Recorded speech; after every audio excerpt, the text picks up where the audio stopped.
Legendary is a word often associated with greatness. A quality so unique that only a select few even dare to dream about. And then, out of those who end up dreaming about it, only a handful actually act on it.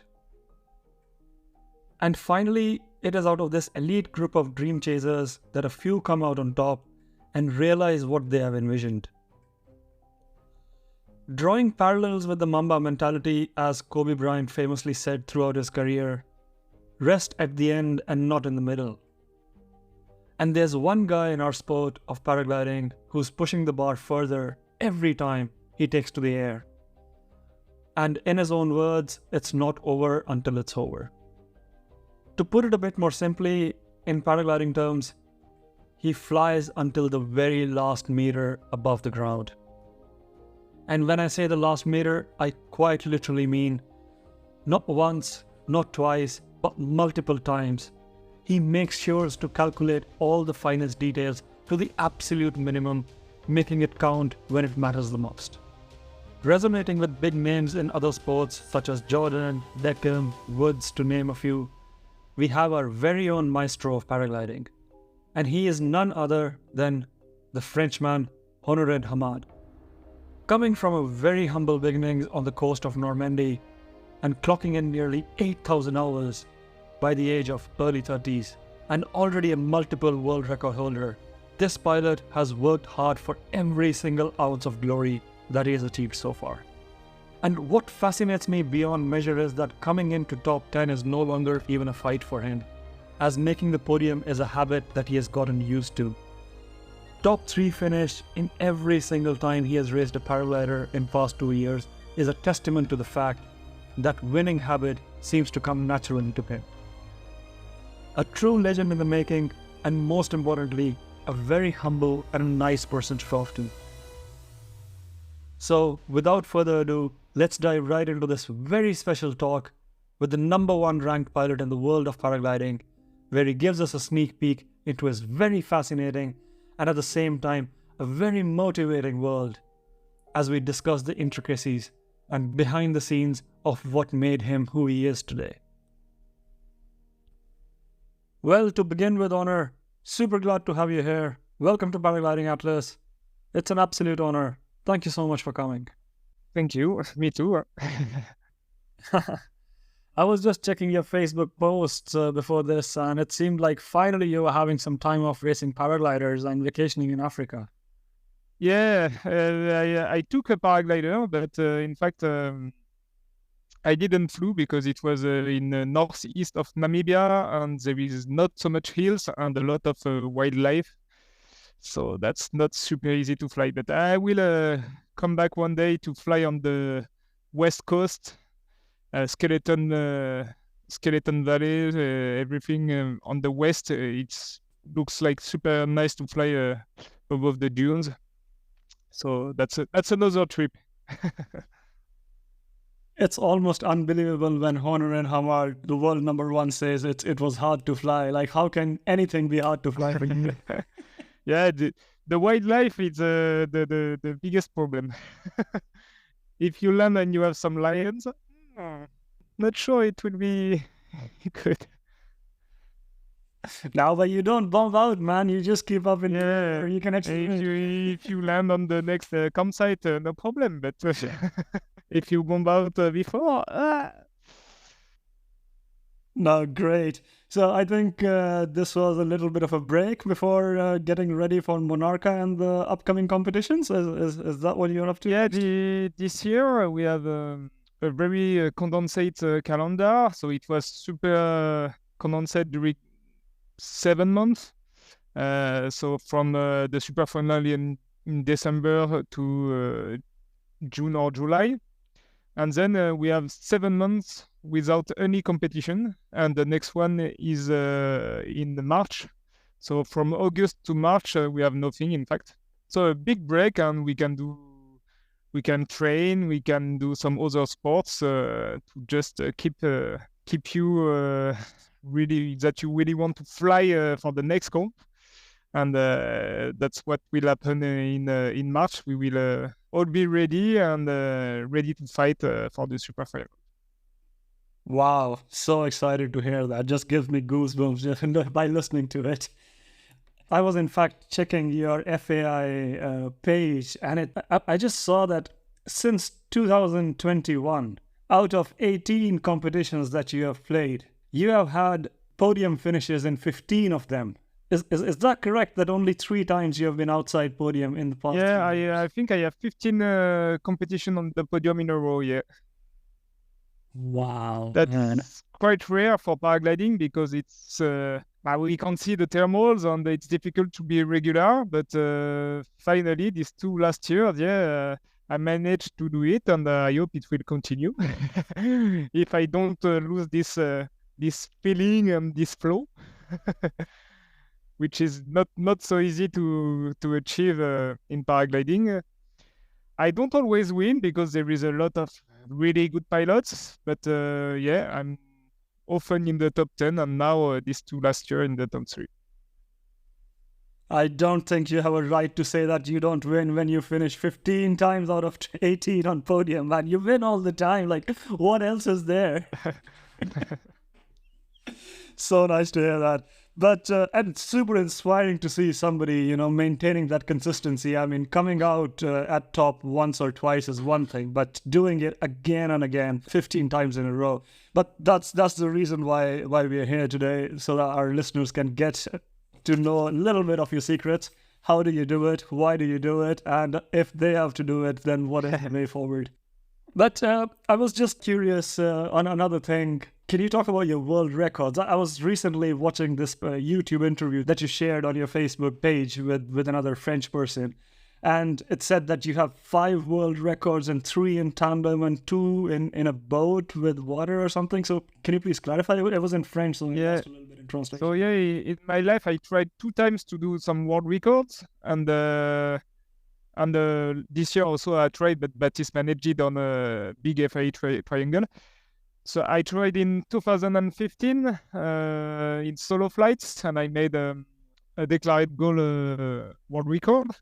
That was with Niviuk at this time, just before to work for Ozone, and that was super interesting. That was my first big straight flights in Brazil, in Quixada, and that was a foot takeoff. It's not about towing. The towing came after in Açu or other places like that in Brazil. And then I came back to Brazil, also take off by feet in tandem, and I managed to do 3 world records in tandem.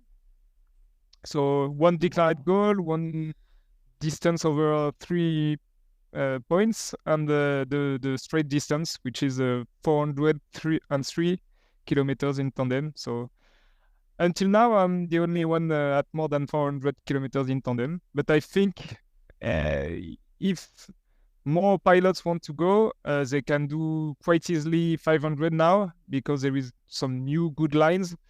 And at this time, it was quite humid, and we had a bit of front wind at the end, and a lot of cover cloud. So I think there is still a big margin of progression for this kind of flights, big flights in Brazil. And at the end, I tried also FIA triangle in the Alps, and I managed to do it. It was 329, which was broken this year by Baptiste the same day we were attempting, both of us, the same triangle. He flew super well, so he managed to do it, and I was blocked behind the mountain downwind, and I took 3 frontals, and I said, I can't catch him, and I prefer to stop here now to not maybe kill myself, because it was a bit dangerous. So there is few key points like that. Sometimes you have to say no, stop. I go back to the ground, and I will try next time to beat it. And Baptiste was a bit in front of me, and he managed to cross it just a bit earlier with a bit less wind. He also took a collapse just after, but he managed to pass it and cross this little shitty valley with a lot of wind, and that's super interesting also to see some new young and very talented pilots come and to beat all the records, and that's super nice to fly with them, and easy to understand each other in the air. And I like that. I like big flights, and sometimes I post on Facebook the day before to be several in the air, because that's when we are several that we can go faster and we can share also the flights, but be very performant. Wow, wow. Thank you for giving such a detailed explanation of that world record. And I understand just a tiny bit of a difference between you and Baptiste results in a world record is quite heartbreaking for me just to hear that. So I can imagine how difficult it must be on you. But yeah, 3 frontals and a lot of wind. There's a saying which comes to my mind which says live to fly another day. So world record can wait for another day. But yeah. I was just wondering, before you came into this competition flying and started smashing it, I was watching your documentary Flying Fish. Yeah. And it's absolute magical. I mean, first of all, super inspiring. Ozone put it out on their page and it's available to everyone. So in case the listeners are wondering, just head over to Ozone Paragliders page and you'll see everything about Honorin Hamard in that documentary. But it said you started flying at 14, finally, because that was the earliest you could begin. And then you started competing 2 years into it at 16. How do you do that, man? Like 2 years into the sport and you get competitions already? Like what? How? How does that happen? Because of my father, he helped me a lot. And like the first year I flew more than 200 hours, and the second year the same. And we were doing like a bit like in cyclism, the Tour de France. So we were going all around France to do all the takeoffs, learn about all different sites and meteorological stuff on each place. So that was really interesting, and I took a lot of time on the ground to play with my glider. So each day I fly we were living next to the sea, and we were doing mainly soaring. And each day of flying, I was doing like maybe more than 100 takeoff and landings.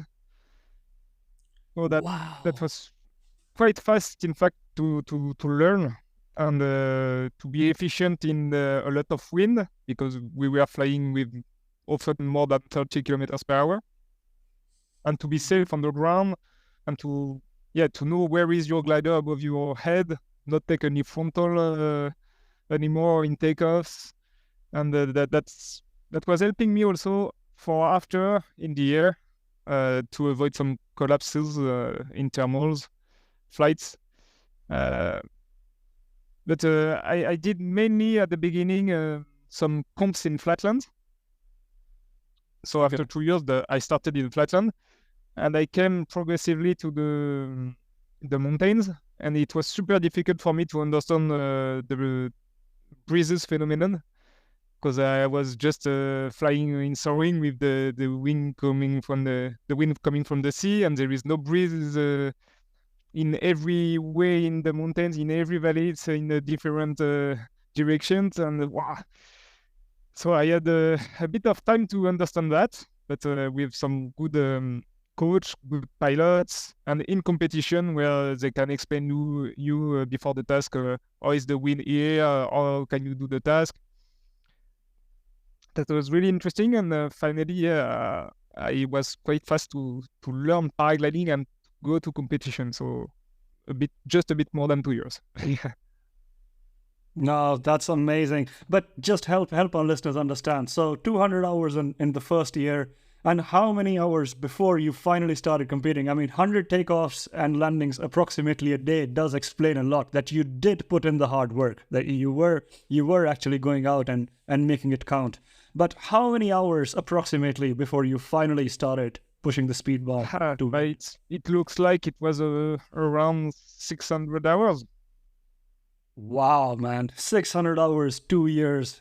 You deserve a competition then. Definitely. So yeah, that's because I flew a lot that it was quite fast. And I said as soon as I started the competition, I said to my father, maybe my dream is to be world champion. And he said, okay, come on, world champion. There is a lot of pilots, very good pilots. You will maybe not manage to do it one day, but I hope for you, but it will be super difficult. And so I knew that it was a sport where I can do something, and I have a good feeling. I enjoy every flight, so I will try. And I did it. So it was the good decision to keep this sport, because also at the beginning I was playing handball, I was playing badminton with quite a good level, and I said maybe I will continue in this kind of sports. But no, paragliding is the best one I found. I agree with you, man. The art of flight does not compare to anything else. It's like, yeah, come on, being as a human, you get to fly with the birds. Yeah. Like, yeah, that is the best life, you know. Wow. So glad to hear your parents were so supportive, and especially your father. Yeah, I was super lucky to be with my father, because he was a self-taught in 1987, so at the beginning of paragliding. And so he tried to teach me a bit like that, the paragliding. So my first flight was in soaring, but I just did a straight descent until the beach. And the second flight I did a bit of soaring, so just my father teach me how to do. And unfortunately I did a spin, and completely go back to the hill. And yeah, it was a bit hard crash, but I had nothing broken. So after that, my father said, okay, maybe I will not teach you just myself, because I'm not paragliding instructor, and you will go in a school. So I did 1 week in a school, just to teach me how to fly, and not to fly with old gliders, because at this time you had some old gliders.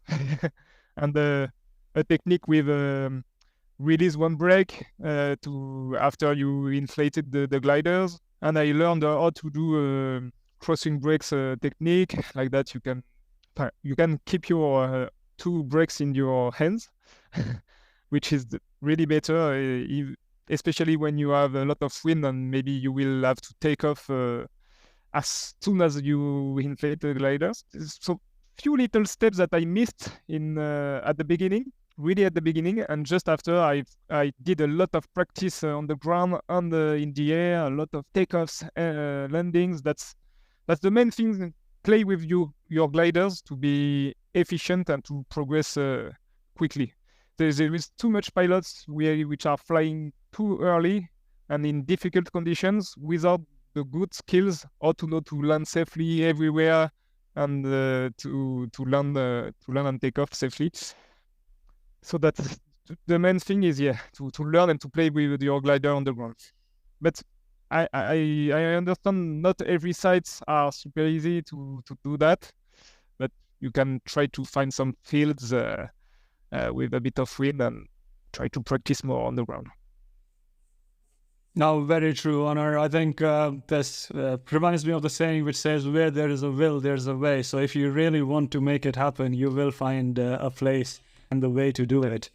You know, I just want to talk about this practice that you said, because I saw your CV which said that within 10 years of starting to compete, you became a world champion.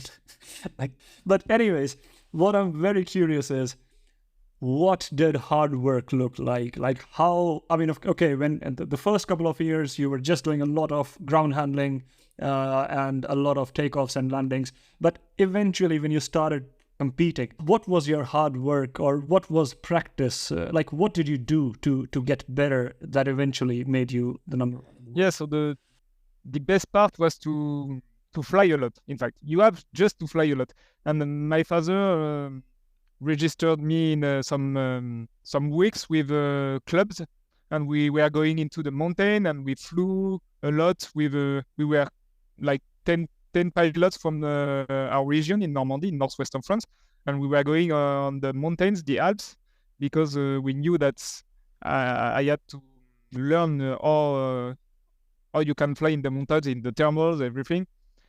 And that was really interesting to fly in different places. And like I said, I flew all around France with my father. And sometimes I just did 10 kilometers, but that was super nice flight. And my father did the retrieve, and I did another 10 kilometers the same day. And I did few times that. And so that's why everything is coming from my father. So he had a lot of time for me and money, because that paragliding is quite expensive. And I was able to change my glider when he thought I had finished with this ENA. I have enough skills to go on a ENB, and I did a lot of SIV to understand what happened after a collapse, or what to do, what I have to do as a pilot, to not do rescue, or do rescue when it needed. So SIV course, I did like 3 or 4 SIV course, the 2 or 3 first years. That was quite important. On top of fly a lot in every condition, almost every day, in fact. So yeah, that's why it was quite fast to learn. And after that, I also did quite a lot of competition, but at the minimum level of French circuit. And that was interesting also. I did some tow competition. I did some competition when you take off by feet, in mountains, in flatland, in some place where there is both a bit of flatland, a bit of mountains. So that was really various place to understand everything about paragliding, in fact. And I was never, and I'm still never worried about paragliding. So that's the main thing, to not do a burnout and don't want to fly anymore, or maybe you have a really big accident and you are a bit scared to practice again. So I had some accidents, but nothing to stop me really. Every time I understand which mistake I made and how I can solve it.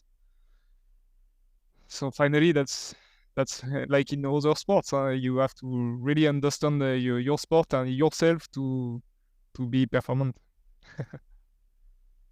Now it makes sense, man. And I see the smile that comes on your face when we're having this talk. So burnout for a world champion should not be an option, I think. And I hope it never comes. But I just want to quickly, before we proceed, can you please talk about your glider progression? That how many hours you spent on ENA and how many on ENB and C and D.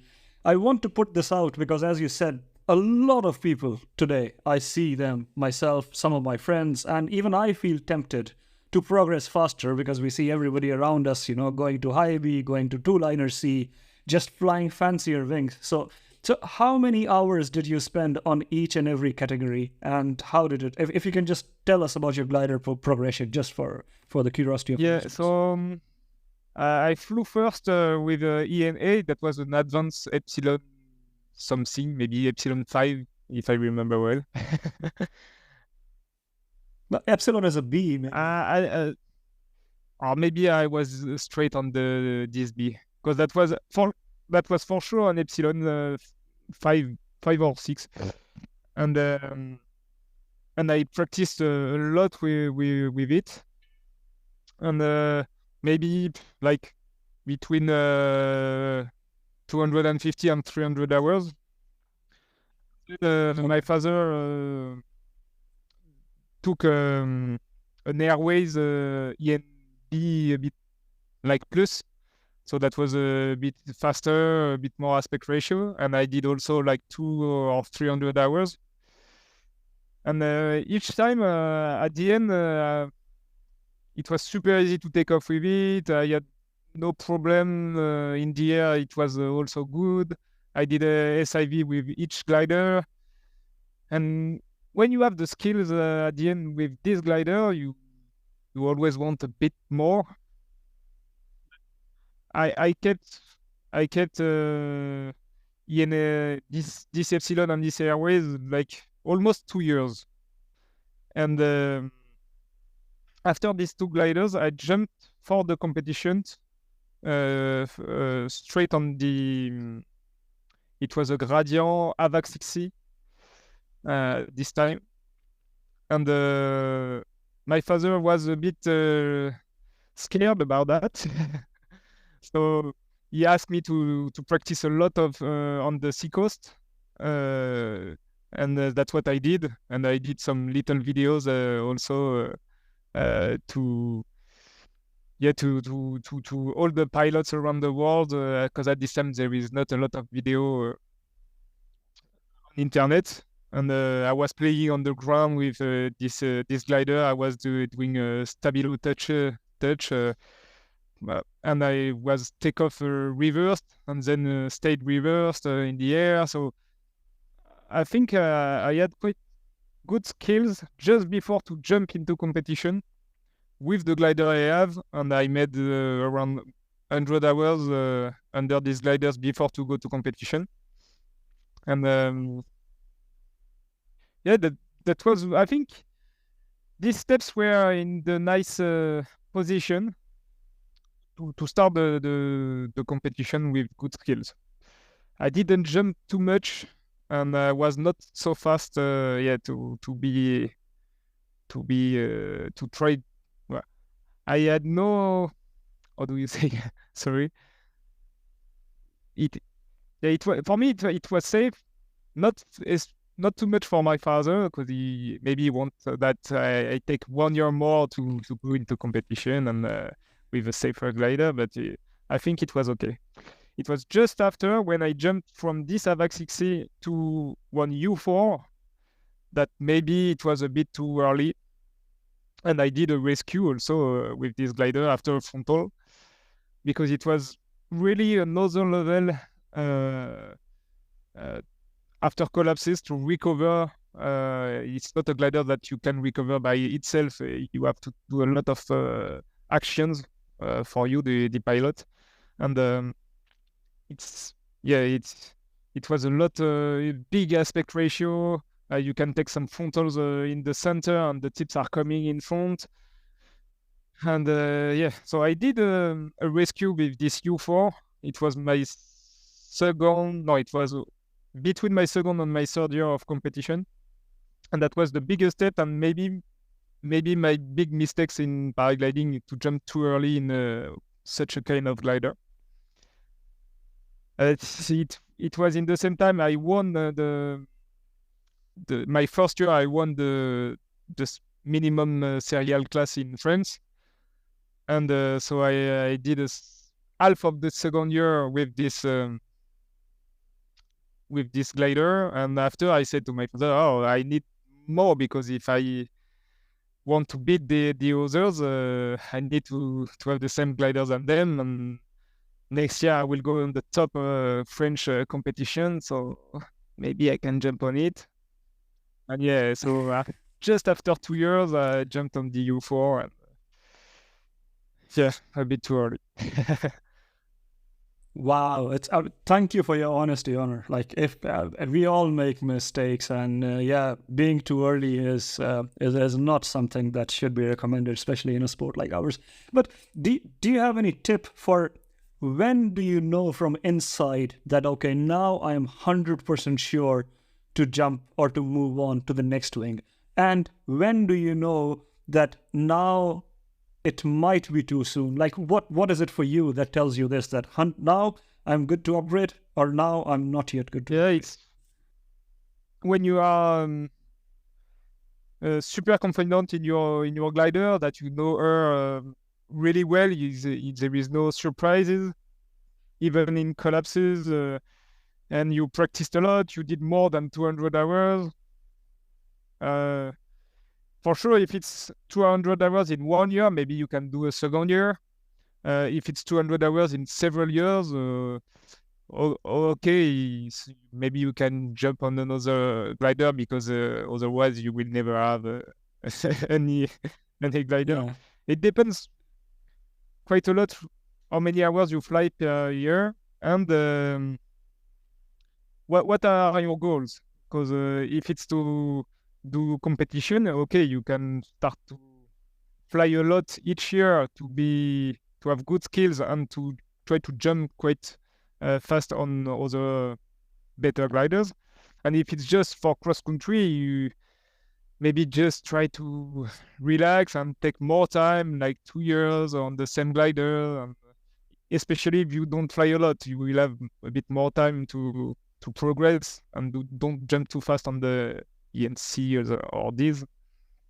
And it's not because you have a better glider that you will do better flights. There is a lot of ENB and C gliders which are more than enough to do big flights, and you can already do, even with ENA, more than 200 kilometers in the Alps. After, I prefer personally to orientate my students straight on ENB gliders, because especially in mountains, where there is breeze in the valley, you will be more comfortable with more speed and to reach some landings which are quite far sometimes. So that's only for that I prefer straight Bs, some easy Bs like the bus. And but this kind of glider, you can keep it 2, 3, 4 years before to change it. And if really you fly a lot, okay, you can try to jump on the sea after 1.5 or 2 years. It really depends on each pilot, for sure. 100%. I think airtime, as you said in the beginning of the talk, that airtime is the key. And if you're getting enough airtime, and if it does not scare you, then it should be right. But I quickly want to touch upon this topic. This question has troubled me myself, because I am on a high B right now, and ever since Ozone came with Photon, which is basically a game changer in the C category. So I went from a glider, because I learned in beer willing in India, in the Himalayas, and over there's a lot of turbulence, and you have to be safe and keep it easy. So I started flying an A glider. I flew it for 100 hours, went on a high B wing, and I've been flying a high B wing for a couple of 100 hours now. I feel like I feel completely confident on my wing. It's not a problem. The stalls don't scare me. The collapses are okay to handle. Is it okay to move to a 2-liner C right now, or should a person still go to a 3-liner C? Like, what is the difference in this brand new class that is introduced? But the Photon is the aspect ratio is bigger, and so you will have more chances of cravat, of a bit streaming takeoffs, and you will have to have more action in the passive flights. So after a collapse, you will have to do some good and more accurate actions to recover the flights. And jump to the ENB to a Photon, maybe for some pilots it's a too big step. And that's why we will also have the Delta 4, Delta 5, which can be more accessible ENC, and which can be also in 2-liner. We will see if we have the same behavior, passive behavior, than the Delta 4 previously in 3-liner. For sure, we will jump on this 2-liner in Delta 5. And that can be also something to think. We can have some super easy 2-liners in the future, and not always jump on 3-liners ENC before to go to 2-liners. But actually in our range for Ozone, maybe in other brands it's different, but the difference between the ENB and the ENC is a bit too big. Except if you are flying more than 200 hours each year with your ENB. After that, you start to have good skills, and can't be too dangerous to jump on the Photon. No, thank you for clarification. My curiosity stemmed from the point that everybody in the sports class racing is flying 2-liner ENCs. So when you put in your money in a 3-liner, Like, you're not going to win in a three-liner, you know, that's a given that you can't, but you probably have a lot to learn as well. So I leave that decision to individual pilots. And the thing to know is that for sure it's more difficult, but in A, B, C, it's still some gliders which don't require a lot of pilot action after collapses. It's a bit more plug and play. As soon as you start to touch the Ds, wow, you can have a lot of various accident in the air, and you have to know how to react about that. Like, the only things to know for the photon is that some collapses, one on maybe 1,000, can stick. Like, if you have a frontal, the glider can be stuck under the entrado, the lower surface, and you have to pull the brakes quite hard to release it. And you can have some little stall after the frontal also. So it's better to know how to do a stall, because if you have some little deep stall or even a stall after a frontal because you put too much brakes or something like that, it's better to do how to know a stall and just go back, exit by a stall, and that's easier. If you don't know how to do some stall, maybe it's better to wait an easier ENC glider. Yeah, Understood. It's always safer for the pilot to know how to do a stall when you take some gliders like that, especially in END, but ENC also, it can start to require some actions. For the photon, it's one on I don't know how many collapses that you can have this reaction, but it can happen. So it's better to be prepared. What reaction did you say? The reaction where the leading edge is stuck? The frontal is not reopening by itself. You have it stuck under like a little ball of shit, in fact. So, or the span, you keep the span, or it's doing a bit like a ball. So you have to do a brake action. And maybe it's reopening, but it's keeping sometimes the ears, and it can deep stall or even stall. So you can have both reactions. Wow. And it depends of your brake reaction. It depends of the trimming of the glider. If the glider is quite old, quite far from our standard, sometimes it can favorize this kind of behavior. I see. Well, thank you for clarifying, because I missed out touching on the topic of stalls and practicing them.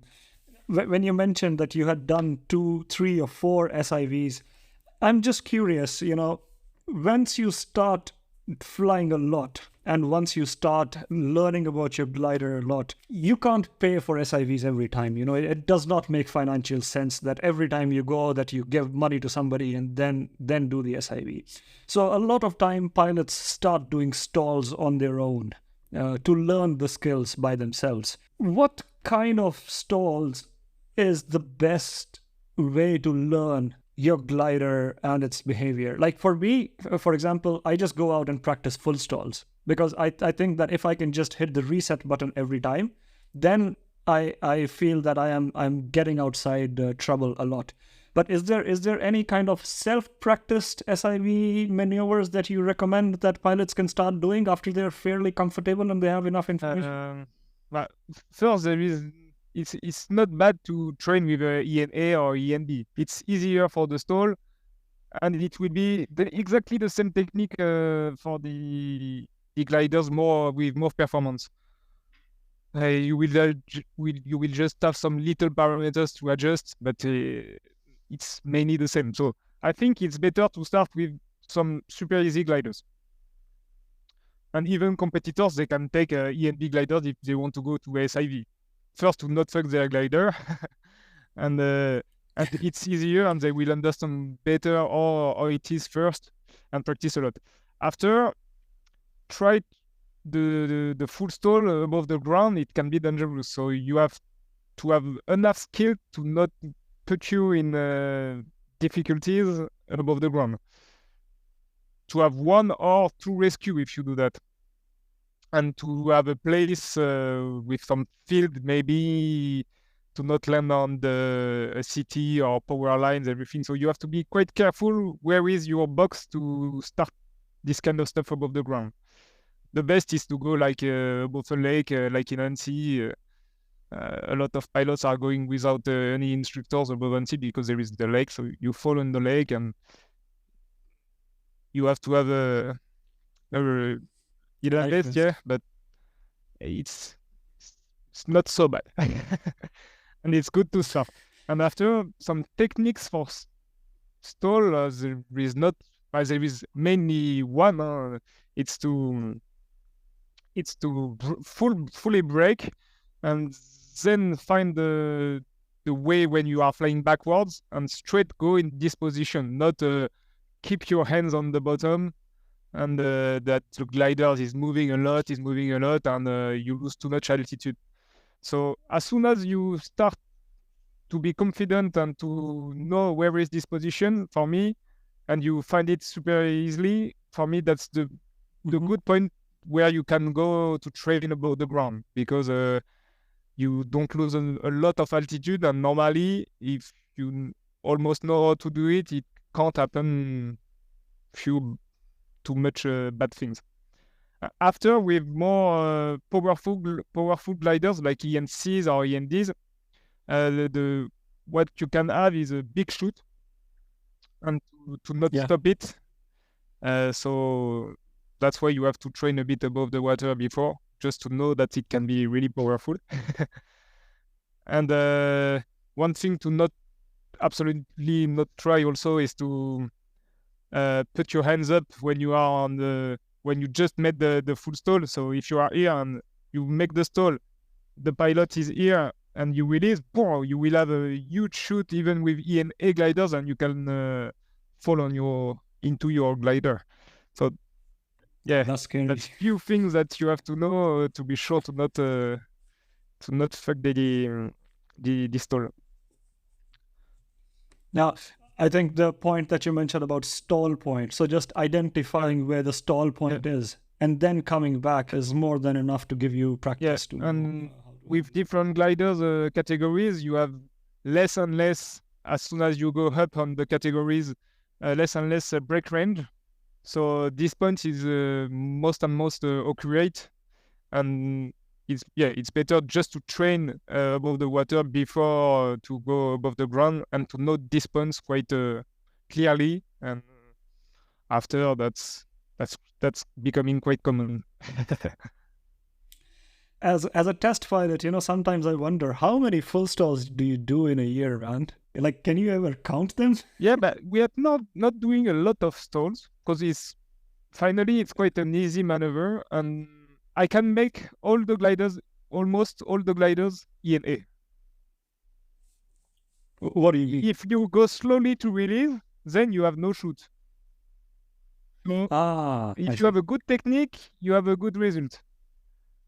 So it's more the stall is more coming from the technique than really the glider itself. Okay, some have at the start they have a big work back, so it's quite impressive, but in fact it's nothing. You just keep the stall, and then when you recover, there is just really some gliders which have a huge chute even when you are on the good position. So yeah, it's not a big deal, and it's quite easy, and we are not doing it a lot, but we are doing a lot. It's the frontals and the asymmetrics. That's the two main points we are working on, because we are failing a lot of gliders like that, prototypes, before to go to the certification, when we are trying to do some knots in the glider to develop it. That's because of these frontals and these asymmetrics. The asymmetrics, they are too aggressive in pitch, in yaw, or in rotation. And the frontals, they can, as I said, they can be stuck, they can swim too much, and they do a lot of ball of shit, and they can deep stall straight after the frontals, what we don't want. But really often, if it's one on 1,000, we don't care. But if it's like 9 on 10, wow, it's too much. We can't accept that for sure. Nah, I agree, and thank you so much for putting in the hard work to make the sport safer for all of us. It means a lot to everyone who shares the same passion for flying.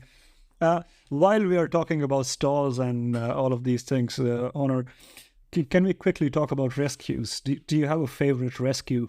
Which kind of reserve do you recommend for competition pilots who are flying massive harnesses, 2 compartments? And if you can just throw some light on that. So what I have is 2 rescue for sure, because I think it's safer to have 2, because you can pull left or right if you have one end which is blocked into one line or something. We never know, or you fuck your left arm and you can't pull the rescue, you still have the right side. And because also you can throw your rescue into the gliders by mistake, and you have the other one.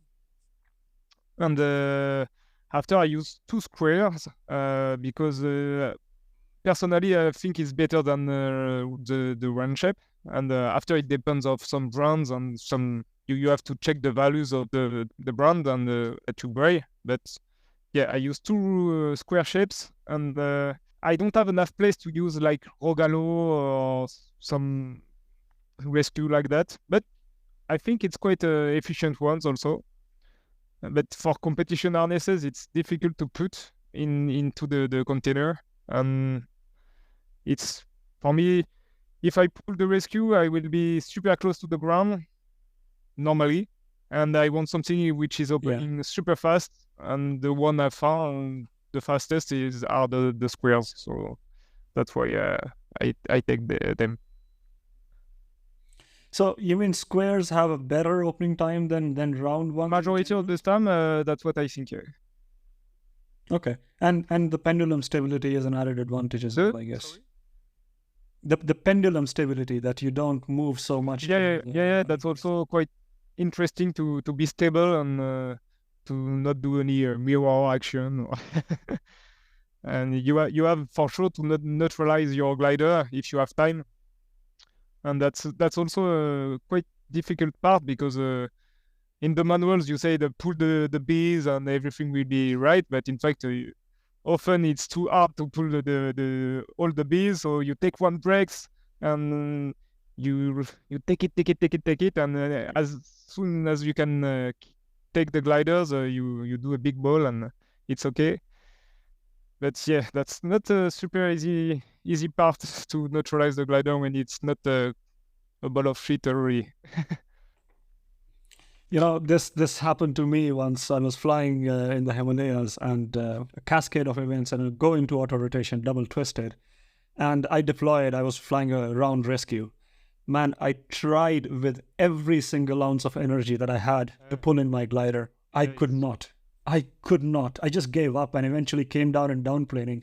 And ever since that, I was like, okay, from now onwards, I have to have detachable carabiners, because that is the only solution. Sometimes it's almost impossible to be symmetric. So what I used to do is take just one break and pull it, and normally it comes. Otherwise, I want some B or C lines, if you have C lines, to neutralize, but for sure not the both sides, because it's almost impossible. Yeah. And I mean, anyways, you're shitting your pants when you've deployed a reserve. So there's a lot going on in the body and the mind when that is happening. But do you want to quickly tell us how many rescue deployments have you had, just out of curiosity? So in cross country, when I started competition at high level of France, I did one time with the U4, because the hill was like that. I was flying here, and then I was jumping on the other hill behind, but I didn't knew that I were downwind on this side, on the lee side, and it was like a wash machine. So I had to pull in rescue, because after 4 or 5 frontals, it was I said, "Oh, okay, rescue," and I felt in a superb landing field with just a lot of mud, a bit of mud, and next to a picnic table, so that was perfect. So hopefully everything was great, and I threw the rescue 2 or 3 times as a test pilot. Yeah, because sometimes we are testing some prototypes which are quite dangerous, and or you are doing some maneuvers and it was too fast and the gliders are completely stuck into the lines. So one time was above the water and one time above the ground. And yeah, above the ground it's a bit hard when you come back to the ground, but it's okay finally. And I threw as a test pilot, I threw the 2 rescues each time because I have to be slower and yeah, and to not hit too hard the ground. No, that's good to hear because obviously 2 is better than 1. Do you get scared while throwing the rescue, or you're like, okay, I know what's happening, I'll just throw it? Like, no, you are scared because you don't really know each time if it will open, and that's why you have to. Oh. But I know that I pack them well. I know that there is nothing will block, so I just have normally to not throw the rescue into the glider, and it should happen well. But for sure that there is a lot of stress and you are scared. So yeah, it's not a common action. No, I agree, but considering you're one of the best in the world, it's. But thank you for your honesty. Everybody's a human, so. I also have something more to add with the SIV course.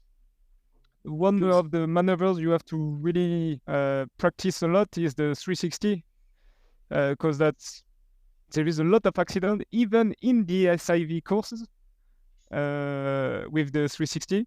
A lot of pilots don't know how to exit, so the best for me is to practice on not on the in the air, but on the ground, on how do you say, a portic, to really know how to put your weight shift and which handle to brake a lot, because sometimes you have a lot of pressure to exit and you have to do it sometimes, and it's too often that I see some accident where the pilot is, you want to exit on the left, okay, you pull the left hand, but your weight shift is on the right, so it's zero. You have to do also the weight shift on the side you pull to exit. That's just when you are engaged. If you do that and you pull all your weight on this side, sometimes you will exit too fast. But the accident I saw, it's when they are engaged, and the instructor said exit, pull this brake, but they are putting their weight shift on the other side, so it can't work. And that's something you have to really try, really repeat, and to avoid a lot of accident. And that will help you also to know where you can go in the air with the brake range. And there is also a lot of stuff to understand on the 360. How many power to manage to exit without any resource.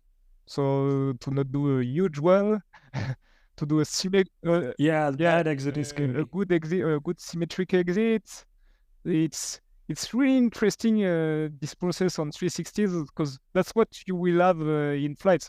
If you take a bad asymmetric, you go in auto rotation, but it's a 360, so you just have to pull the brakes to exit and to put your weight shift. It's super easy things, but there is too much accidents with that. No, thank you for bringing that very important point out. And I would just like to add, I've experienced this myself, that when I used to practice a lot of spiral dives and 360s, but the problem was that I was just practicing them on one side because right side was my comfortable side. The thing that happened is, man, my glider got stretched on one side and eventually it could not fly straight. Like my trim went completely off. So it's very important to practice spirals and 360 on both sides, not just one side, just to let her listen. Yeah, sure. And it's better if you go in a SIV course. If you have the choice with not new gliders, but with some old gliders, because the spirals, it's putting a lot of G's into the internal structures and the fabric, the lines, everything is deforming, and after, for sure, it will fly less good than before. And especially if you through the rescue and you go into the water, the fabric will reduce, so will stretch, and all the plastic also, it will be a completely different glider after that. So that's that's better to use quite old gliders to do SIV course if you have the choice. So don't sell your old glider, keep it for the SIVs. That is the key takeaway from it. And you have to be sure that the lines are still good, because if you do big 360s, you don't want to have your line set gone. Yeah, that is again important thing. There's only so much G-forces that a glider can handle before it gives away. So nice to hear that wisdom coming from you. Honor, let's talk a little bit about competing, finally, like your forte. Is there, like, how do you mentally prepare yourself for the game? You know, like, I mean, of course, I ask this to my guests a lot, that visualization is very individualistic and stuff like that. But let's say when you started competing seriously and you started winning or coming on the world stage, what's your visualization strategy? How do you start thinking about a competition? The competition first is day by day, and you have a task, and the task you have to know it on your fingers. It's you even have to not watch your instruments to know what is the race, and that's the best point. And there is too much pilots which are concentrate on their instrument and they are not watching the race. And if you know the tasks that you will do, and you don't have to watch a lot, just a few moments your instruments, you will have a lot of free times to check the other pilots, the birds, and you will have you will do less mistakes into your skyways, because you know that it's here. Okay, so I have several options. You can study the options. It's a lot of free time, and that it's super important to visualize the race before that you go.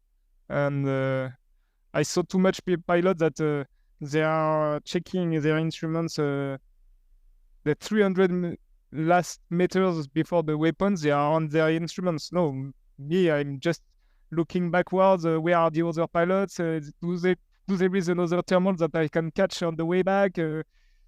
Some little things like that, and that's quite important. The other part is also to be to have a lot of water, to be hydrated, because you lose a lot of energy and ways of thinking by losing water. And I drink like every 5 minutes, some little drops, and that's really nice. And you really see the difference at the end of the race with someone who took water and with other pilots. They are doing much more mistakes than the others. It's not always, but it's often. I agree. I just want to come in there because I come from a professional sports background in hockey, and over there we had a lot of emphasis on refueling while competing. I just want to quickly ask you, we use a lot of brain energy. We don't use a lot of body energy when we fly, you know, because we're just sitting in the harness. Brain works on sugar because sugar helps brain think a lot, get its calories. During our professional sport time, they gave Coca-Cola or something like that, like some kind of soft drink, in the last few minutes of the performance to give us a sugar boost. Do you think something like that, like energy? Because let's say if the race is only an hour long, okay, you know the goal is going to be completed in 1 hour. Do you think energy drinks or something in high sugar, or having a chocolate bar or something could be a valuable food source in competing during high intensity? Yeah, because finally at eye level we use a lot of body energy, in fact, with our legs and everything, and we are sweating a lot. I can lose, like in Brazil, 5 liters of water per flight. So you need a lot of salt. You need so yeah, for sure. I think you need something in the water if you don't want to lose too much energy, and especially after, also to rehydrate a lot the body. I can drink as soon as I land. I can drink sometimes almost 2 liters, and then along the night you rehydrate the body to be sure that you will be okay the day after. And at our level, the biggest competition it's 2 weeks, so it's super long, and you can finish completely tired after 1 week, and the second week you will have a lot of bad results because you are not well hydrated. Also, the best is to not drink a lot of alcohol, as less as possible. Of course. Even sometimes if it's difficult, for the hydration, it's really, really bad, in fact. 100%. Let's just talk about this, man. Beer is such an overrated beverage in paragliding, and everybody just celebrates beer after landing. Put this out for the listeners. How many top 10 pilots drink, or how many top 10 pilots don't drink? Because this needs to be told out that there is life without alcohol as well in paragliding, which can be enjoyed. So if you can just throw some light on people who are sober and still making it count in our sport. Yeah, there is quite a lot, in fact, which are drinking some beers after the landing. So sometimes one beer, it's not so bad, but you have to drink a lot of water after. And the bad thing is sometimes there is some rainy days, and there is some parties, and that's where quite a lot of pilots are drinking a bit too much, and that's not helping them for the rest of the comp, for sure. When I'm in competition, I don't drink a lot. Maybe for the party at the end, yeah, for sure. Yeah, why not? Because you win all No, the time. no. You have to drink that. But during the races, I try to really not drink a lot, and yeah, for sure, sometimes a glass of red wine or something like that, or one beer. But I try to drink a lot of water, and that's maybe also one thing why I'm really concentrated and focused on each race, each day, and my body is at 100%, and I know that it will not come from my body normally. It can just come from my little mistakes, and the important things mentally, it's also to not think it's coming from your glider. I know my glider is well trimmed. I know that in average it has the same speed than the others, so I will never blame my glider or my harness, my equipment.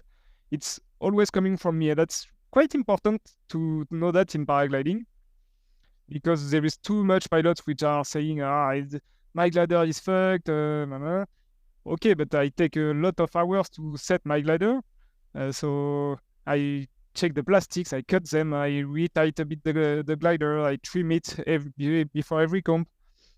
So normally your equipment is okay. So that's just coming from you, and you can see all the mistakes you are doing during a race. You can analyze them, and then you are better and better. Learn from your mistakes. Just talking about the wings, you're flying Enzo, right? Yeah. Because that is the most common. Yeah, there are a lot of brands that come out with a lot of interesting technologies. I mean, Jin came out with a very leading edge, which says that there's a delayed separation. A few years ago, there was Rust by Swing, which said that the collapses are less. And Nivyu came out with the 1X, I think. So when we talk about all of this, like new technologies at triple C level, is it essentially just marketing, or do these new technologies actually make a difference? The problem is that it's super difficult to know if there is an impact on the performance or not. And it can have an impact for one glider and not for another glider in terms of profile. So what do you mean? I didn't understand. that's if you take the Rust for example, it can work on their glider, and it cannot work on another glider that we will try to develop, and it will work on a kind of profile and not on another profile. So because of that, it starts to be quite difficult to say, it has always an impact and it's really better. No, it's better for some kind of glider, some kind of profile, and some kind of flight you want to make, if it's more cross-country, if it's... So it's difficult to say, it's working or it's not working. For sure, it's good to have new technology, and maybe it can be better for the future, and maybe the other brands will use it if it's really working. And if it's more gray, but maybe it will work like the shape of Jean, the wall shape. Yeah. It can work on their glider, and that's what they put on it. But like for us, we tried, and it was not working on ours, so we didn't put it yet. Maybe we will find some good profiles, and it will work, and it will add value. So there is a bit of marketing, and there is a bit also of true in the performance. It can work on certain profiles, and I'm sure if they put it, that it's working on their profile, and that's why they put it. So yeah, it's a bit more a gray part in the high level when we are searching a lot of new component, a new fabric, new geometry, everything to try to improve our sport. But it's quite difficult, and it's not always the solution will work for everybody, everyone. No, thank you for answering it so honestly, Honor. Because I, as a when I go out in the market to choose a new glider, all of these things just confuse me, and I'm like, okay, I cannot test 5 different gliders before I choose one. But seems like that is the only option because everyone's web page looks so exciting, and everybody's saying our glider is the best. So you don't really know where to put your trust on. But obviously, I don't know. For sure, you release something, you have to say, yeah, that's the best one that you can find. And maybe that's true for this glider, but after, for the other gliders, maybe they don't have the same stuff, but they have the same performance. So, yeah, you have to try it to see by yourself if it's better than your previous glider, and see if you want to take it or not. It's better to try it, I think, to be sure. Got it. Thank you for your honesty once again, Honor. Massive, massive help. You know, while we are talking about technology, let's dive a little bit into what kind of technologies does French team use, man? Why are you guys the absolute best in the world years and years in the row? Come on, give us the secret.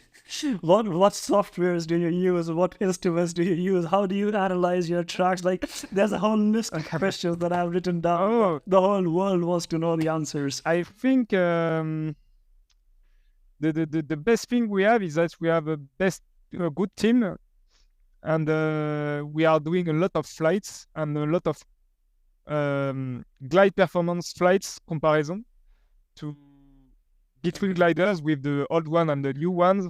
We are repeating the same with switching the pilots. We have the same harness, the same weight, same flying chute. So we try to really, really focus on comparison and to be sure of the new products we will release. And like that, we can try different things into the gliders and the prototypes, and really see which one will give an advantage. And I'm sorry if you misunderstood me. I was like, what is the secret behind technology used by French team? Of course, French team. French team. If you can tell us. French team. Like we have the Alps, in fact. So we can train a lot, and we have also a lot of good coach. And we can be a huge team. It's friendly. It's everybody wants to beat the other, but it's staying friendly, and we can go up, and we are never going down. It's always we are learning always, and there is young pilots, there is old pilots. We are sharing everything, and I think that's our secret, in fact, to be all together and to have a big training place like the Alps. Wow, that's just amazing, and that's why all the French are good pilots, because we can see in Europe all the countries which are the big density, the most a lot of pilots are touching the Alps. Otherwise, in other countries they just have 5-6 pilots, good pilots. But here, like in France or Switzerland, everywhere they have a lot of good pilots because they can train in the Alps. And on top of that, for the French, we have also the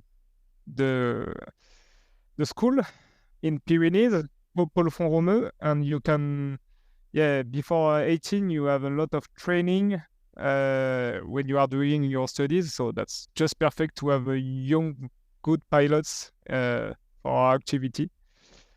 And sometimes I find me still young, but when I see them, they don't have 20 years old and they are still, they are already in competition and almost beating me. I say, whoa, it's coming.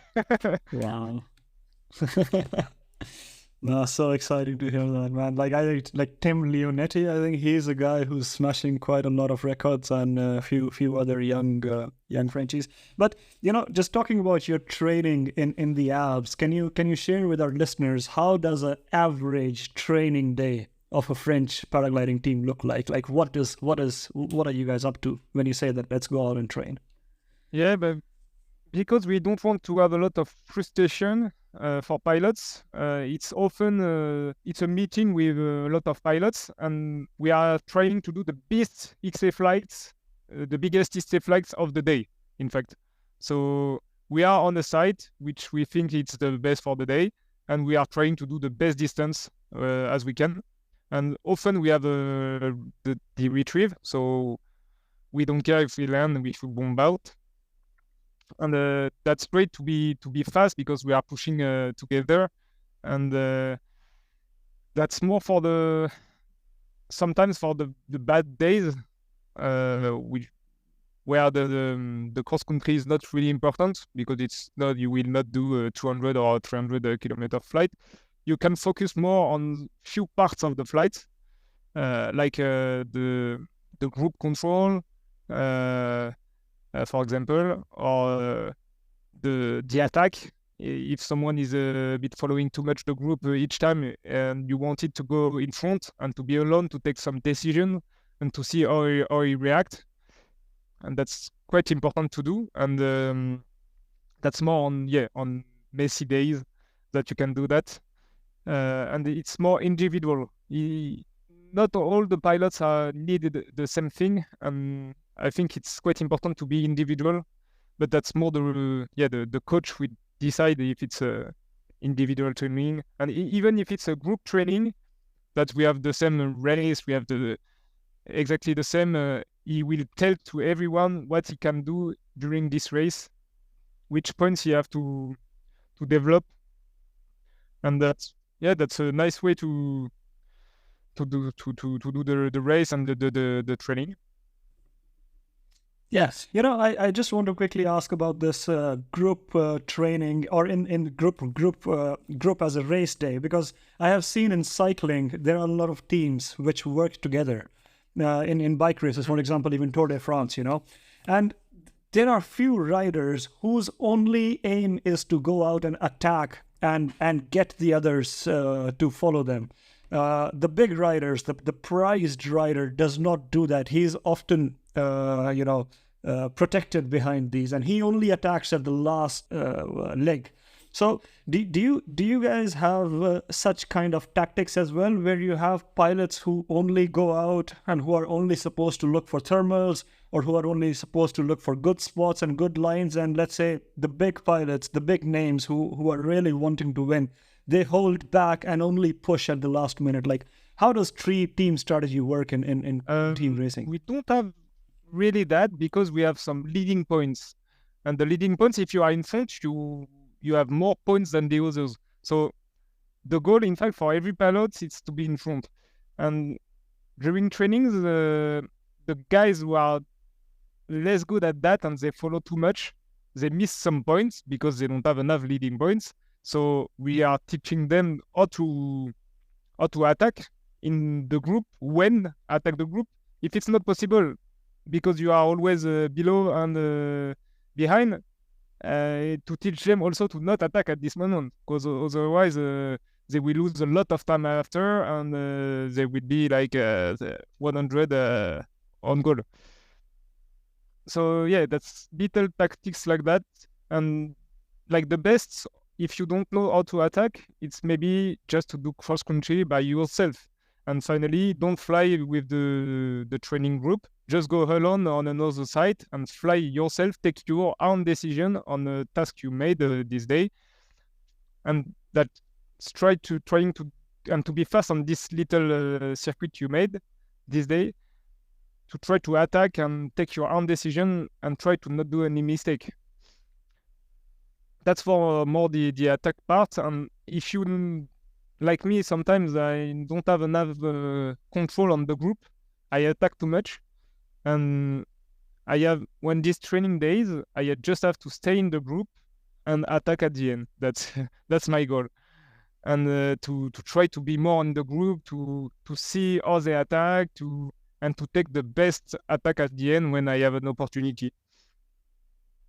But now a lot of pilots are super strong in every part, so you have to just focus on small details to make the balance in your own way.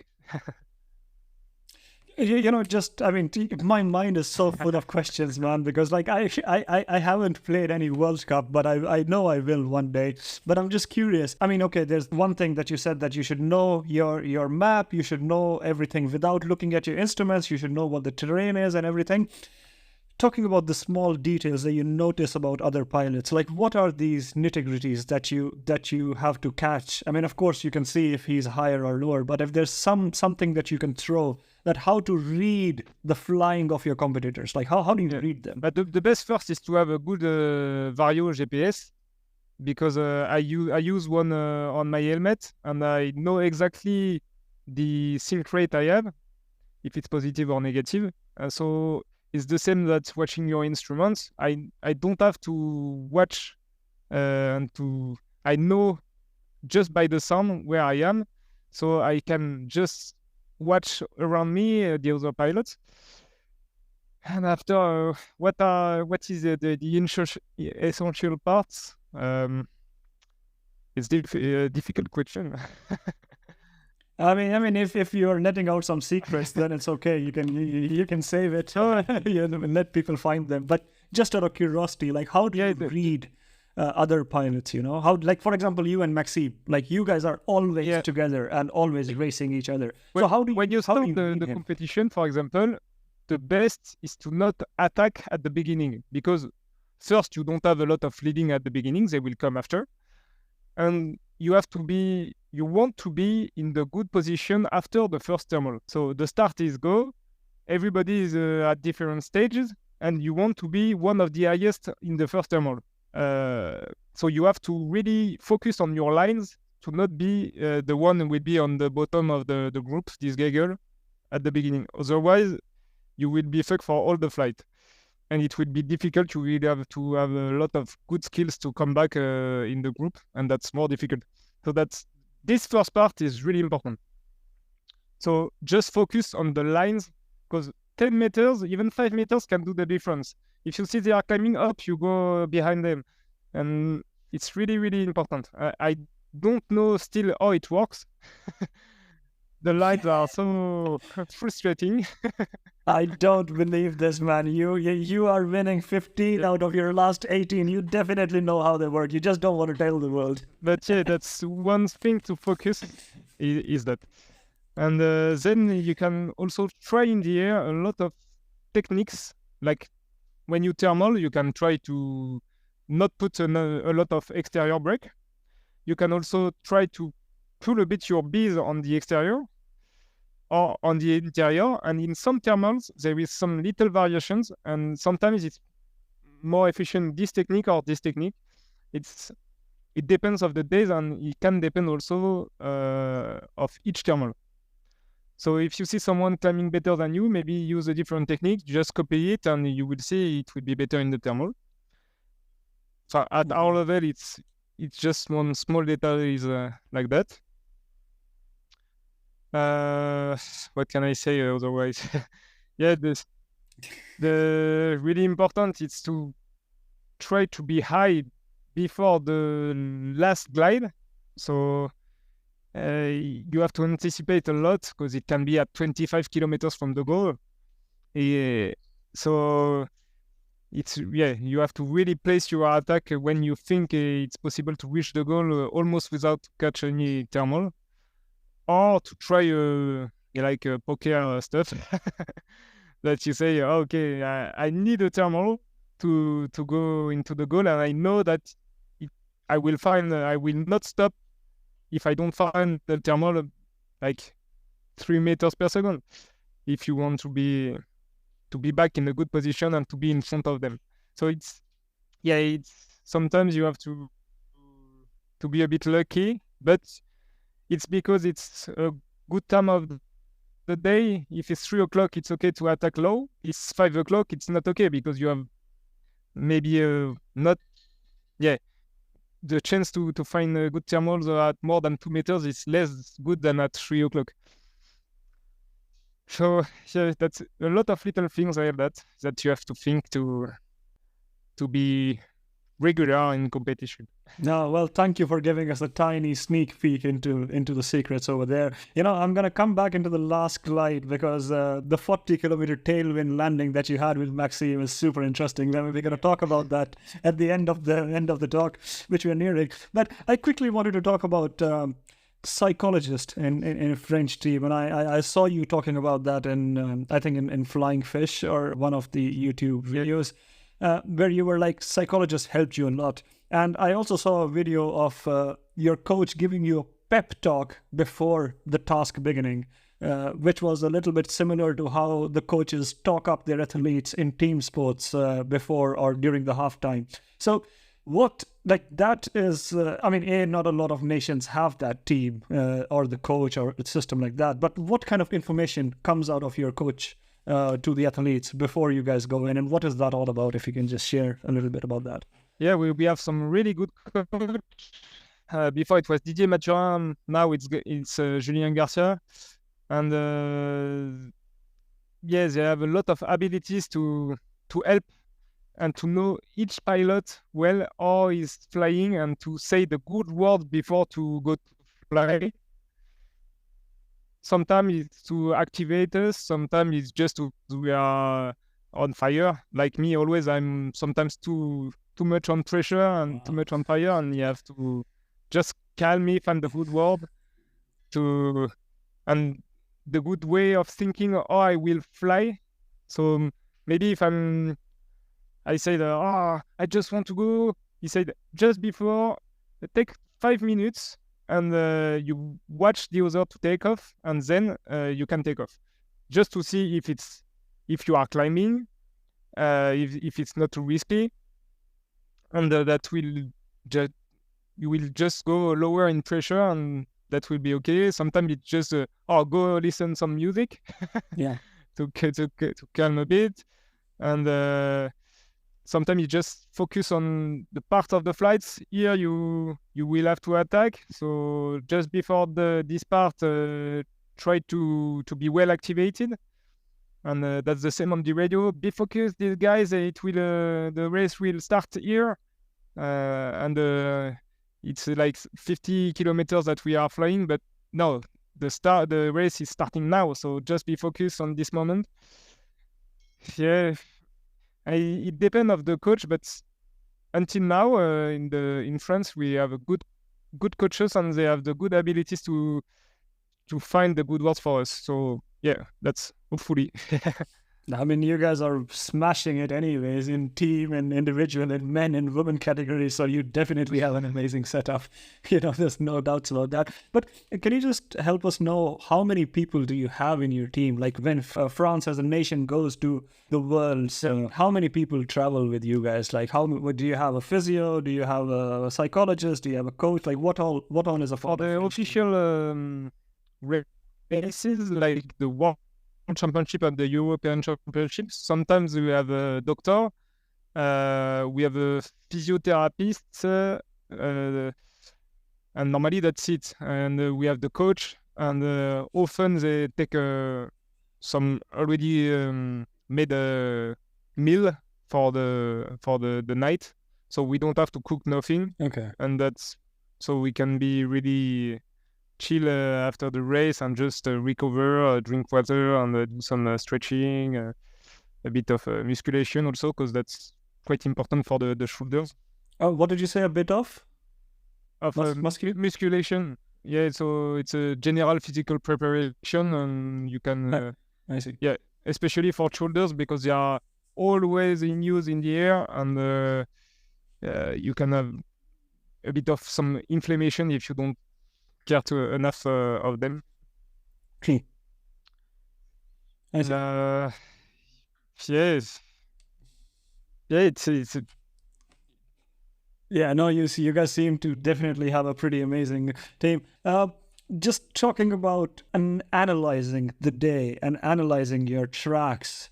Are there certain things that you guys look at? I mean, of course, weather forecast and the task committee does that for you. But do you personally look at some specifics before you finally go out on launch and get in the air? To analyze in competition, to analyze the weather, it's not so important, I think. Because the meet director will give you all these sensors on the takeoff. And sometimes, even if you listen it too much, you will not focus enough in the air of what are the real conditions. Sometimes they say that it's 20 kilometers per hour west, and in fact, in the air, you have south. So it's important to not focus on the weather and just to focus on what you will have in the air. And for sure, you can just put in a part of your brain, or maybe it can have 30 kilometers per hour front wind on the landing because they said it will come at the end of the day. Okay, you put it on one part of your head and just you will observe in the air what happened. And it's important that your coach also is or someone is on the landing field to announce what is the wind on the landing field. That can give you big information to decide the end of your flight, what you will do. And yeah, I don't remember the question.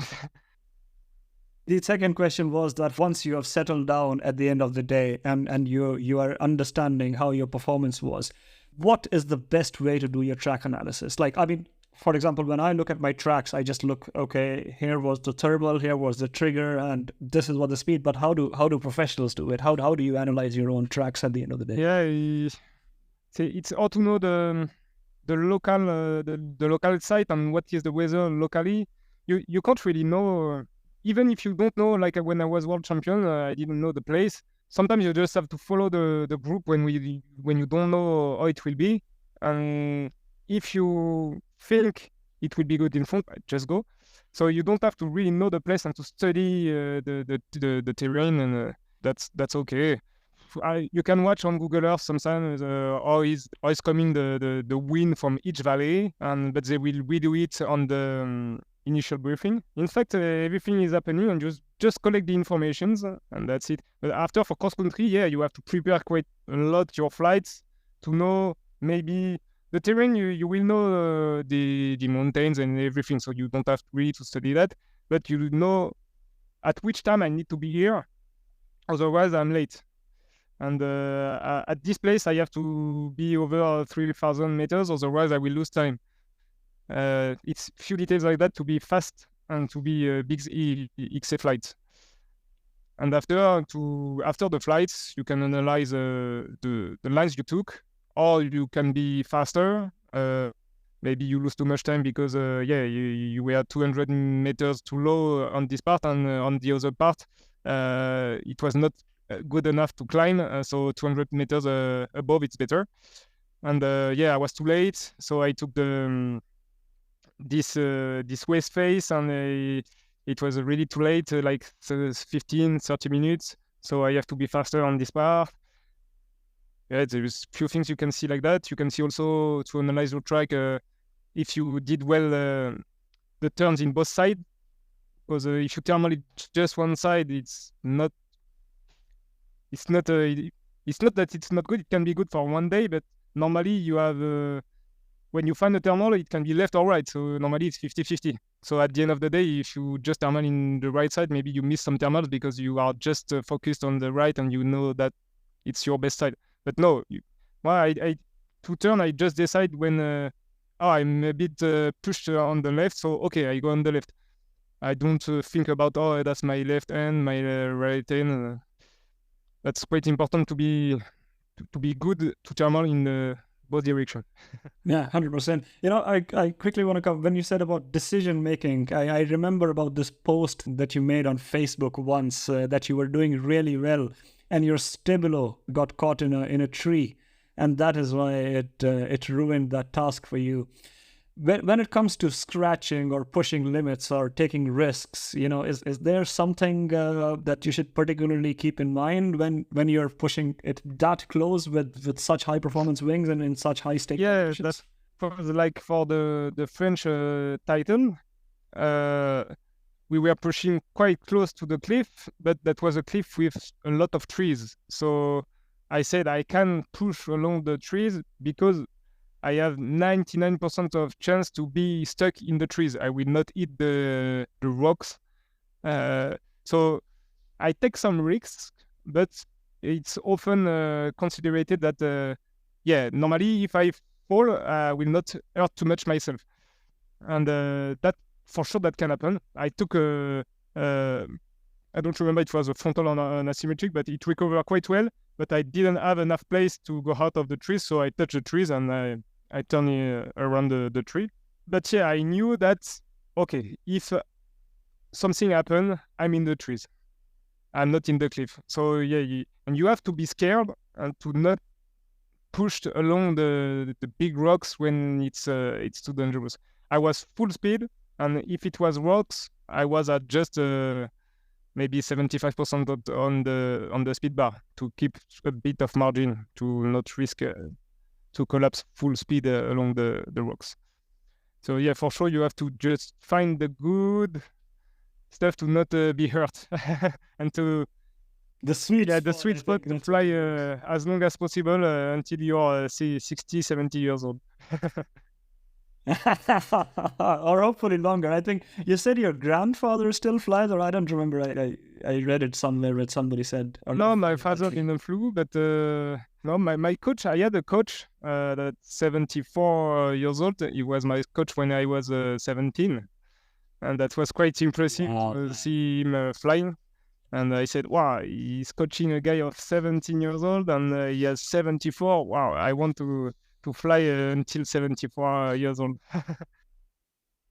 Yeah, I mean, that's mad amazing inspiration. Yeah, that's one sport where you get your career can be super long because you don't have to be in your body. Your body is, it's possible to fly, a lot of hours and a lot of competition, even if you are old. And there is not a lot of problems. You can add some stuff, some more pulleys to have less work to do with your legs. You can find some solution to fly a long time in your life. Man, you know what? I'm so excited. I can't wait to do this interview again once we are 74 or 75. I hope to. Yeah. I mean, you are winning at it anyways. I just need to catch up. I just need to get competing and start flying it in. So, but talking about coach, we're reaching the last point of the show, and I just want to quickly ask you this question. Not a lot of people are born in the whole French setup and these amazing things that are available to you guys.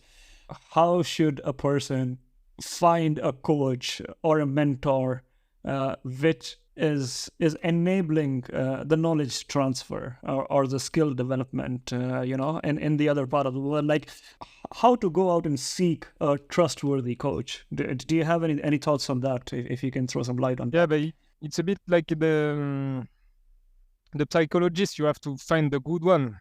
Yeah, and it's not easy, and to find the good answer, in fact. So if you bomb out too much, and the psychologist say, yeah, it's because of that, you try, it's not working, but you have to change because it's not that. Like it took me like 3 psychologists to find the good one, and I found the solution, and I knew when he told me that, oh yeah, that's that.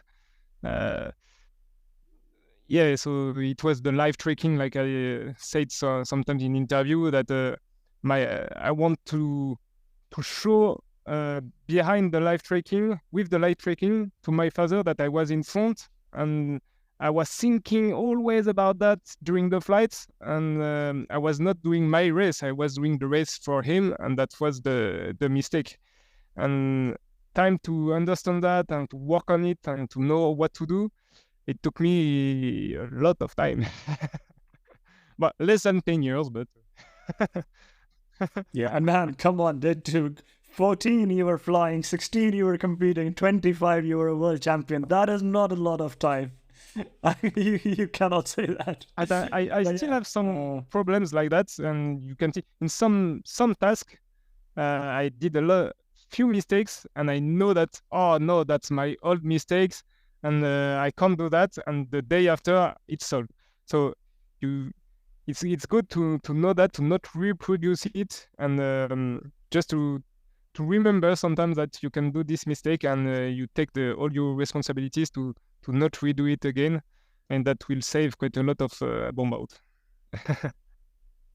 Yeah, and hopefully you come across a coach who is willing. Yeah, but I know that it's not easy, especially because there is not a lot of coach who understand what is paragliding, and or maybe for the French it was easier because we have quite a lot of world champions, in fact, and the one I went to see already coached 3 world champions in paragliding, so that was a bit easier to understand our sport and what we need and what I need. But for other countries, try to explain her or him what is the paragliding, exactly what you are doing, and what are your mistakes to really find a solution for you. Yeah, I agree, and fingers crossed everybody finds their own wizard of Oz. If you are training by yourself, I have seen a lot of people, if you don't have access to a coach, if you don't have the amazing setup that you guys have, I have seen a lot of people say that I only do competitions, and that's because paraglide is expensive as hell anyways. It takes a lot of money to buy the gliders and all the equipment, then like traveling and all the boarding and lodging.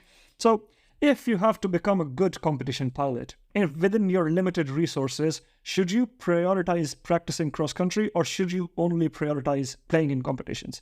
Like, what will increase your chances to be a good cross-country pilot if you have limited resources?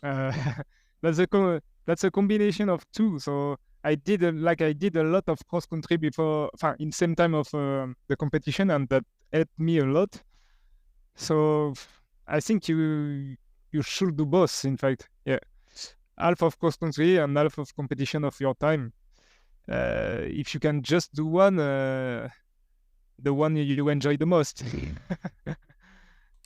That is such a cool answer. That makes so much sense. Yeah, because you can't be super good in competition if you are not doing cross-country. And for me, that's both, or the one you enjoy the most.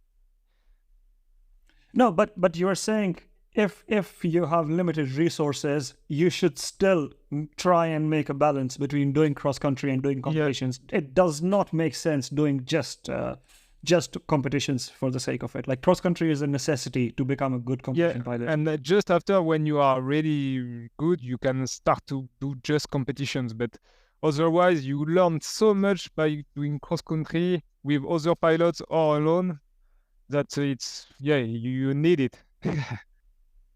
Thank you for clarifying, because that's a dilemma that I have a lot of times. Last question before we move on to the story time between you and Maxime and the tailwind landing.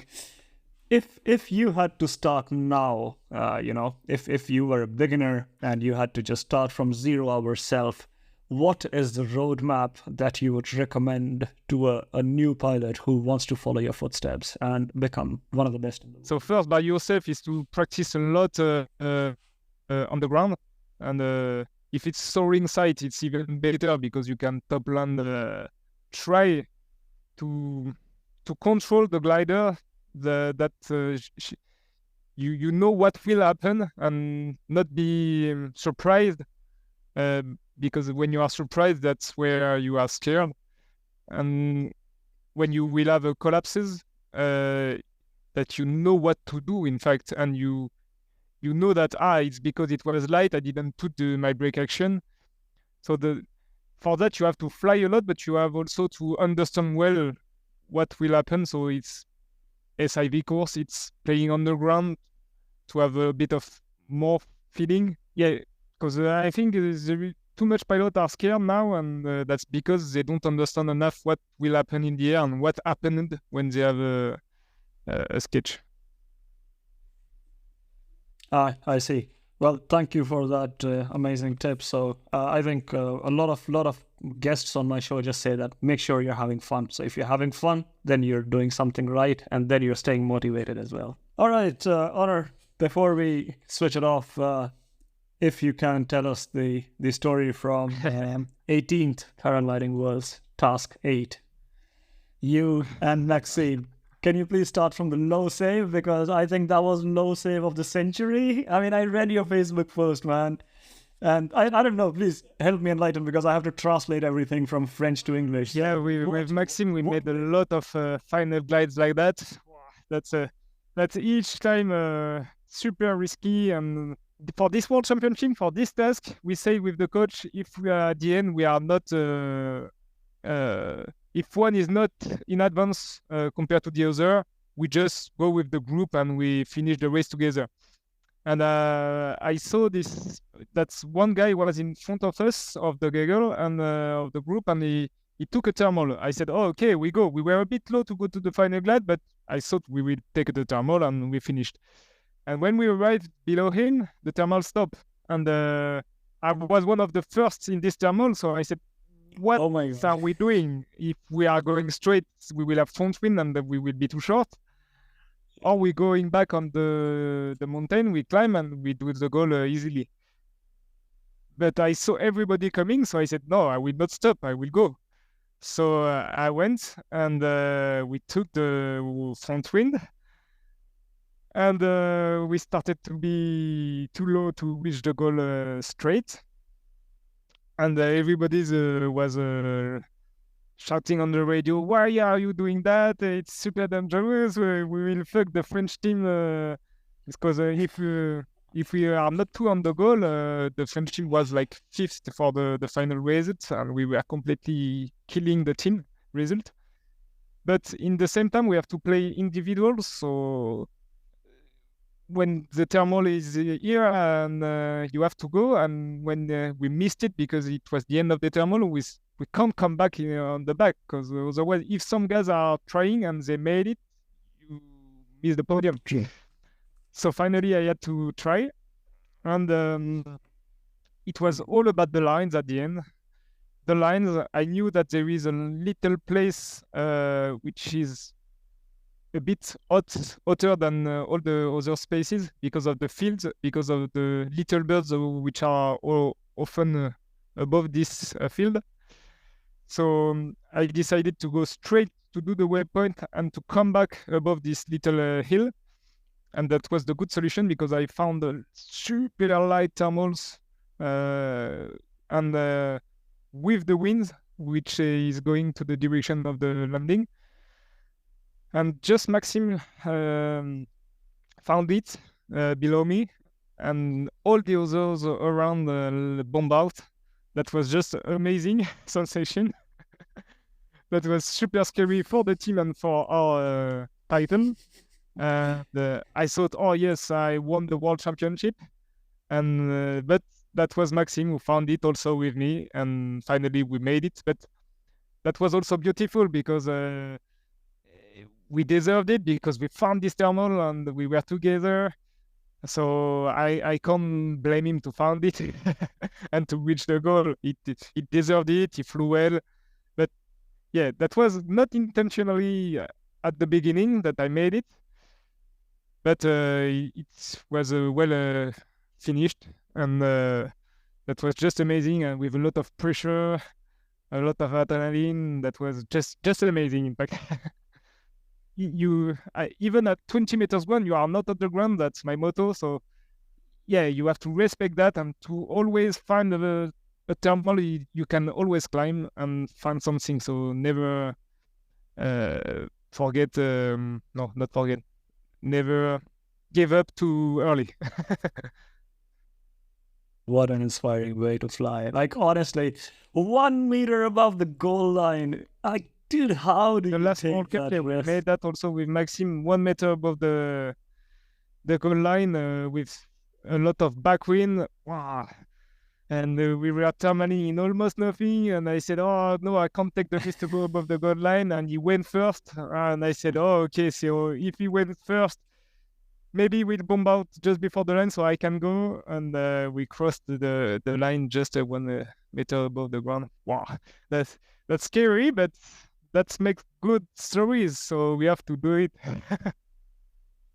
Definitely. The more you do it, the more I'll bring you on the show to tell people about this, man. This needs to go out in the world, and because there's a lot of people know about how Maxime fly because he does a lot of hike and fly, but I think there needs to be more awareness about racing paragliders as well in World Cups. You know, it's such a beautiful side of our sport as well. Honor, last question: how many hours? How many hours now? I did almost like 300 hours when I was not in ozone. So from 2005 to 2015. So it's like 3,000 hours. Plus these hours with ozone, it's almost it's 500 hours per year.